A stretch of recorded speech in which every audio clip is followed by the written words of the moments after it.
this video, I'll show you examples of exercises that you can do to gradually prepare your body to be able to run or do sprints. Here are some things to work on to work up to sprinting. You have to be able to move your limbs to mimic a sprint. So you're stabilizing your abdominals, stabilizing the midsection, and generating maximal force throughout the limbs. Many of these exercises practice the crossbody movement that you'll get with sprinting. Practice crossbody mountain climbers. Standing single leg hip flexion. Contralateral march. High knees. Contralateral standing extension.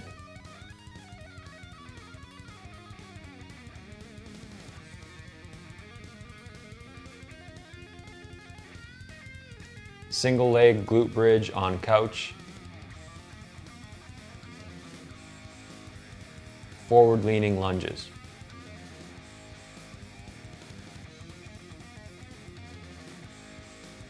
And work up to faster bursts of running and recovery outdoors. For example, start with 50% maximal effort and increase that week to week as you get more comfortable and controlled in your running.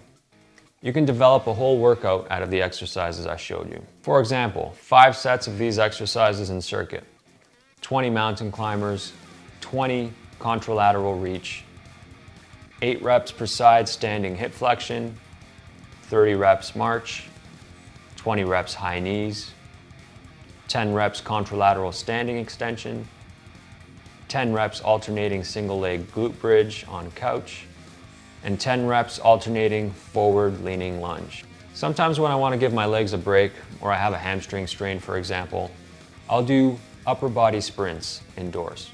It might look ridiculous, but it's effective. You're still generating maximal force through your limbs and stabilizing your core. I get some foot movement when I do this, but it's not the full leg movement that I get in sprinting. It's more like the force you generate from your hips into a punch when boxing.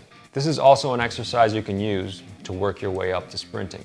If you have a condition that may impede your ability to sprint, for example, chronic disease, heart problems, knee pain, muscle pain or strain, speak with a professional to get a detailed assessment and find out what you can do to get to your goal of being able to run. Everyone has a different ability to move, depending on their anatomy, body weight, exercise history. I personally don't have many of my clients doing sprints, because for general population that doesn't have extensive exercise history and general physical preparedness, getting them to do sprints would just be a recipe for injury. But if you've been fairly athletic throughout your life and you just fall off the wagon for a few years, you should be able to get back into sprinting if you work up to it properly. Keep in mind that aside from the basic exercises I showed you in this video, being able to run with good form and longevity takes plenty of work.